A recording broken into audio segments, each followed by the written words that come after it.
The never-ending saga of real estate woes continues unabated. Provincial and city governments at every turn continue to mess it up. Home ownership and home rental is getting harder to acquire.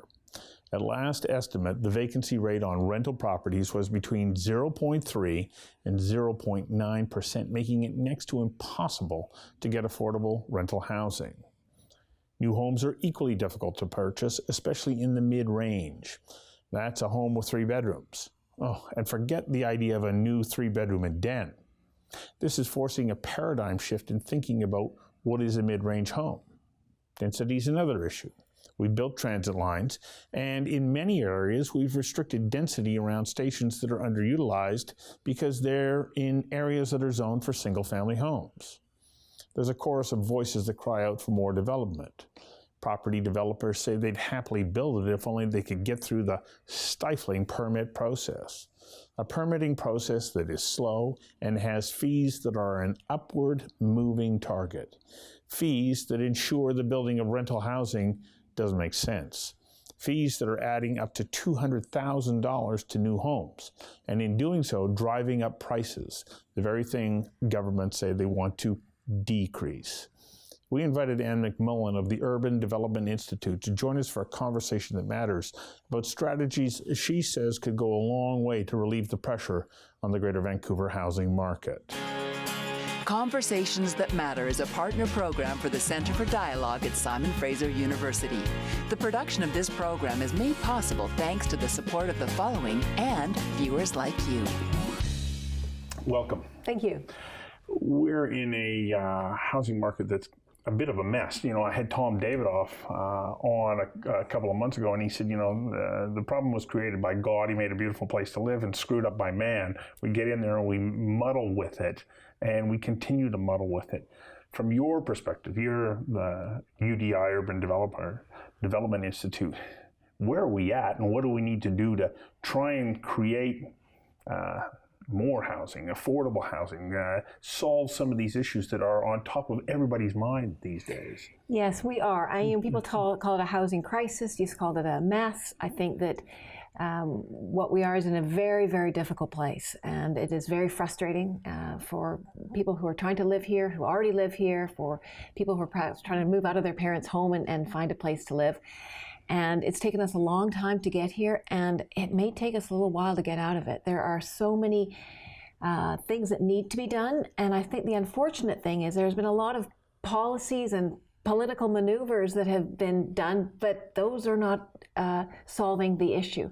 I think they're popular with some people because they feel, well, at least they did something. Mm-hmm. But we also know that the majority of people realize that the measures that the governments have taken are not going to solve it. We need to build more homes. We need to build a diversity of homes, a number of different types of homes. The way we've been planning, it's largely been single-family homes that have been sort of what we call calcified, and in the sense that we're not changing those neighborhoods, and I understand why people don't want change. So we've been forced to build homes in a very small part of the land base. As a result, we've had very large towers and not a lot in between. Mm-hmm. So we need to find opportunities to build different types of housing, duplexes, fourplexes, mid-rise, low-rise, townhomes, row houses, the sort of things that can be more affordable. But again, it's giving people options. We can talk about that, all the type of solutions and how we got here, and how do we all work together to try to make things better for all of us. Well, let's start with rental housing because there seems to be a focus on that right now. I just heard something today. The provincial government is now, tightening up rent increases, and already I'm trying to understand why anybody would want to invest in building new rental housing. That's the problem. And again, I go back to sort of what I would call partisan or political statements. Is yes, rents are high. Yes, there's a very, very low vacancy. What is it? 0% vacancy rate. There's less than that. 0.9 to 0.3 or something. Yeah. And every year the government comes out with a number where you're allowed to increase the amount of rent based on cost of living plus about 2%, which really accounts for increases in taxes and fees and repairs and all those sort of things, which has worked well. Mm-hmm. And then there was this, public outcry that there's the possibility that rents could go up as much as 4.5%. And now the rental task force for the provincial government is recommending that it be only 2%, only be cost of living. And that sounds good. People go, oh, great, let's have a break for renters. It might sound good, but don't forget there's all those other costs about maintaining a building that are over and above the cost of living. So what effectively that means is that will stop the development and the building of new rental homes. Well, I look at it and we saw it in Toronto, you know, we saw it in Toronto. Right. The provincial, it's working in Ontario, but Ontario also has other mechanisms in order to be able to raise the rents over and above that cost of living allowance. And that's it. It just put the brakes on it in Ontario, and it will put the brakes on here. Already, we're starting to see developers or builders who are pulling back from building rental because of all the fees and charges and the time that it takes to build rental, and also even sometimes the community opposition. So we were already seeing money leave, and this is just, it's going to freeze it. I mean, there's going to be a big whooshing sound, and it's not good. I mean, I don't mean to laugh. It's just, it's frustrating. You know, when governments come up with something they think is publicly palatable, and it sounds good, but if you really think about it, it doesn't work. What it means will be less rental homes, less homes for people to live in, and what does that mean? The vacancy rate. It means prices. You know, it's going to be very, very difficult. I just got to get you to hang on for a second while we take a quick commercial break. Okay. We'll be right back. Sorry for the interruption, but I need your help. I'm asking you to support the show by becoming a patron. That means pledging $1 per show. Conversations is a unique program. There's no grandstanding, no arguing, no yelling. Instead, I sit down with people who have unique insights, specialized knowledge, and experiences that inform and enlighten. And we do this on an incredibly limited budget with a very small crew. Well, this is my office, and it's where I edit the show. And then once it's ready, we give it away. You know, so many different websites around the world are carrying the show, but they get it for free. They don't pay us. So I'm asking you to pledge $1 per show by going to patreon.com/conversations that matter. Thanks. We want to keep producing conversations, and with your help, we can. Now let's get back to the show. I can understand it from a government's perspective because they say, look at what we're doing for renters. There's far more potential renters who are voters than there are developers. Developers are a few. Sure. And so the developers don't carry with them the same number of votes. Right. And so they go, okay, well, big deal. So you get pinched. But the problem is human beings who, especially when you're investing your money in something, you're going to go, am I going to put it in this that's just going to sit there and stagnate because you're capping the increase in value on the property, so I'm not making the money there. You're telling me I barely can make enough money to cover my costs. Well, as a business decision, it's a bad decision. It is a bad decision. And as well, the NDP government has pledged 114,000 rental units over the next 10 years or something like that. They say 50% of them have got to come from the private sector in partnership with government. Why would you do that?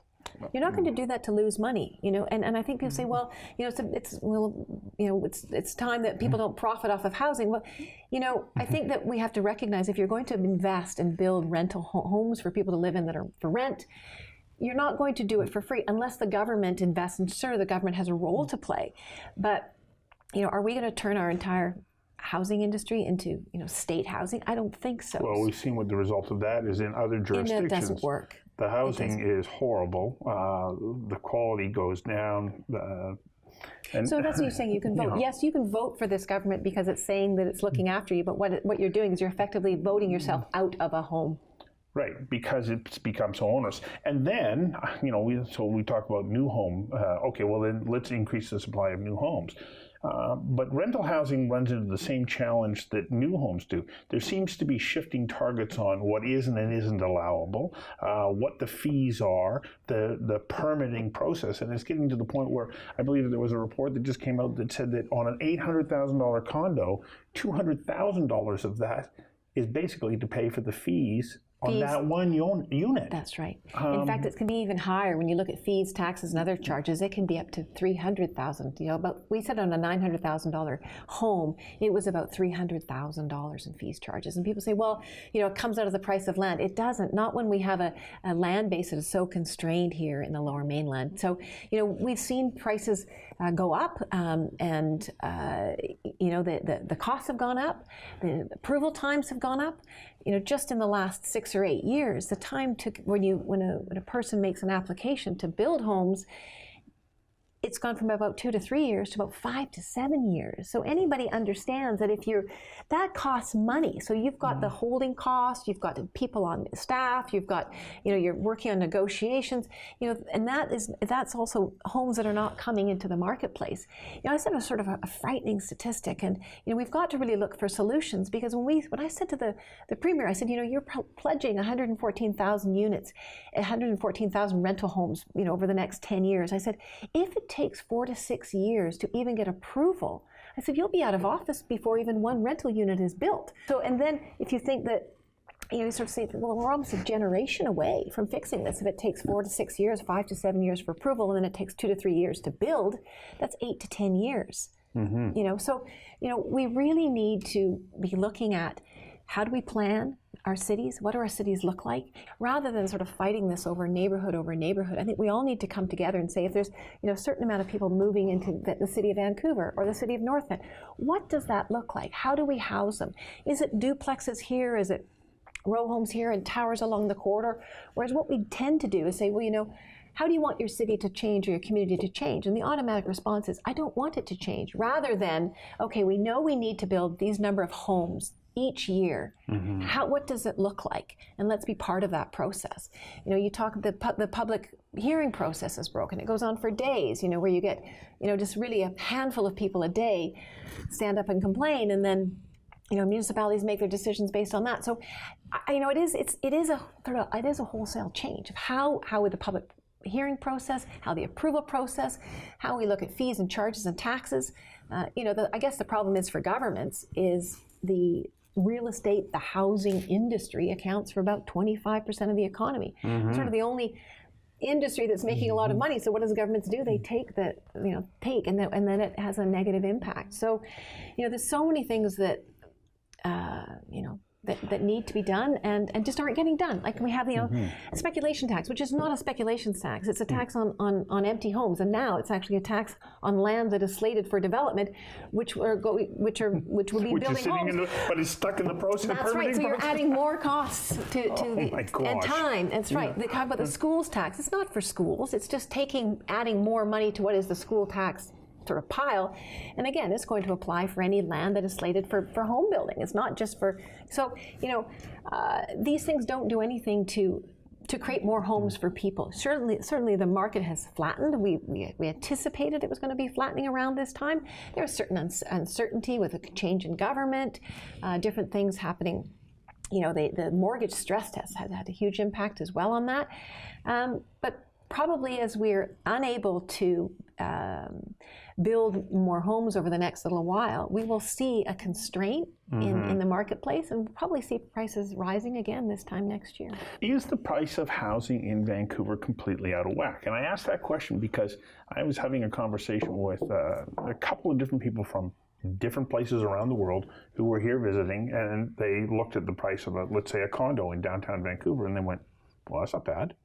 And I said, well, what would it cost for a similar condo in Shanghai? $2 million. Yes. And maybe even less space.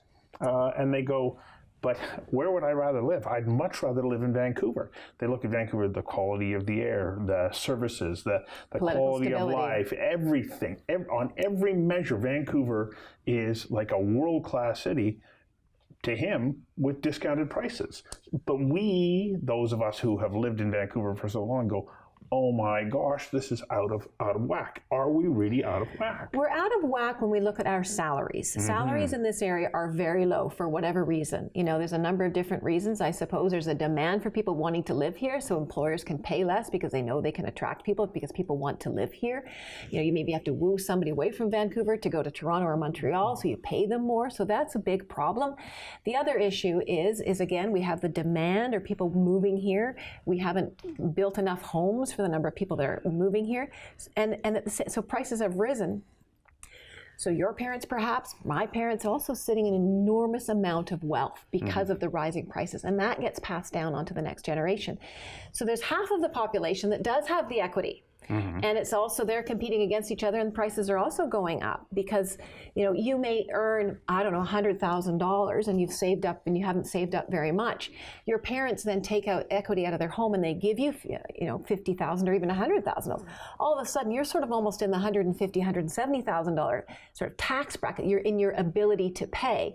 So again, that also adds to rising prices. So as an employer in a small business, the cost of housing is very important to me because I then have to say, well, how much can I afford to pay this person to do my work that I need to have done? Well, I can't afford that. My clients don't want to pay that rate. You know, I look at a similar business to mine that's operating in New York. Their fees are astronomical compared to mine because they're used to that.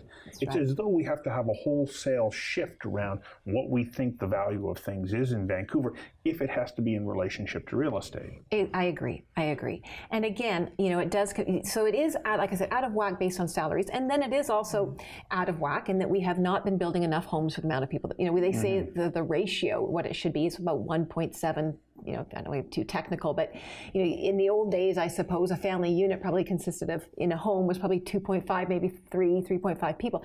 Now the average home sort of is about 1.7 people, if you can say 1.7 of people. But so, you know, we're looking at 45,000 people moving here every year. We're only building 20,000 homes. It doesn't add up. So you're going to have, you know, people don't like to hear the word supply, so I'm not going to say that. But it is about building, you know, enough homes for the people that are moving here, and for downsizers, and for people that are moving out of their homes. So, you know, you've got a house formation, and that house formation changes. Like I said, perhaps the parents are downsizing, and then the children are wanting to move into their own homes, and then so you actually have that sort of a bigger families. Moving out, and then yet smaller units are being built. Right. So let's talk a little bit about the mix that's out there. Yeah. You know, you talk about the sort of the mid-range home. And what is it now? It's no longer 2 or 3 bedrooms plus a den. No. It's getting smaller and smaller. That's right. And so then how are we able to provide the kind of diversity of housing if people don't want to change neighborhoods and allow for a greater mix that's going to go into those very neighborhoods that could accommodate a different mix of housing? And that's the trouble. And if I had that answer, but it does come down to political leadership, I will say that. And the problem is, you know, we have municipal government. So we've got a federal government that comes up with an immigration policy. People move into the provinces, and they largely move into the 3 major cities in this country. And then it's our 23 municipalities in the Lower Mainland that are then expected to come up with the policies and the plans to house these people, to house, you know, the people that are moving here. And yet, a fraction of the people vote for them, and municipal elections are razor thin. And so, why would you? It's very difficult to make those big, bold decisions when there's a fear of being, being voted out of office. And so, how do we change that? How do you create that kind of leadership that's needed? And like I said, perhaps it's not saying, you know, how do you want your neighborhood to change? It's the neighborhood is going to change. These are the number of homes that are going to be built in this area. What should it look like? And we don't have those conversations, and we have to, because otherwise this is just going to continue. Again, we've got 23 municipalities which are all planning for their own, without much of a regional. How do we look at this regionally? You know, our transportation plans are not connected. You know, our road plans aren't connected. You know, we have a system where we've got, you know, Translink making decisions where they report to the province, yet the municipalities have some say. You know, we're not, you know, we've got making these multi-billion-dollar investments. We should be having corresponding housing plans with these investments, right? Which doesn't make sense. And we're putting in transit corridors, but not building or allowing for the appropriate density along that very corridor. Exactly. So if you look at the Canada Line, for example, we knew well in advance of 2010 that it was going to go in. The City of Richmond made a plan, a land use plan. How are we going to build so that when the Canada Line is finished, we will have homes around it. We will create areas so that people can get in there. You know, don't have to use a car. It will be cheaper. That, you know, that it's better for the environment. All those sort of things. Same thing with the line out, the Evergreen line out to Coquitlam. Right. They knew well in advance. They're planning around it. They've done a remarkable job out in Coquitlam to accommodate for the Evergreen line. What has Port Moody done? Not very much. Along the Canada Line, we're now, 2018? We're still building along the Canada Line in the city of Vancouver. 8 I know years there's later. great stretches where it should have been done there's hardly ages anybody ago. there. You know, and it's also, you know, one block at a time or one building at a time is a rezoning. It should have been pre-zoned. This is what it's going to look like, and let's get it built, and let's, you know, we don't build. People don't want things done quickly. Well, they only want one building at a time. I understand that. However, what that does is reduce competition. So you're not, where if you had sort of 3 or 4 buildings at a time, maybe there people who are buyers can look and, you know, compete. Whereas the way we do it, not only is it not enough homes in the overall, we're not bringing them in at the right time to create competition as well. I mean, I represent the development industry. You know, they're in the business of making money, but you know, you're asking me what are the solutions. So those are the solutions. And in addition, you know, people say, well, it's not in your best interest. But if we're building more homes, then you know, our home builders are going to be still in business because they're building more. Or you constrain it and build less, and then the prices will be higher. You know, we hear this before, well, I don't want towers in my neighborhood. Building more homes doesn't necessarily mean towers, but when we're only able to build on about 25% of the overall land base and the rest of it is all zoned single family, then you have to build up. So let's, you know, again, we need to really look at this and say, how do we do this? So what is your message then to candidates right now in this series of municipal elections that are happening? I think, like, my message is you've got to be very clear about, you know, how there's a recognition that we have to build more homes for people. So how are we going to do it? And the way we're doing it right now isn't working. So we need to look at the delays. Why is it taking 4, 5, 6 years to get approvals? It's the fees and charges. It's the overlapping policies, the lack of hierarchy in policies.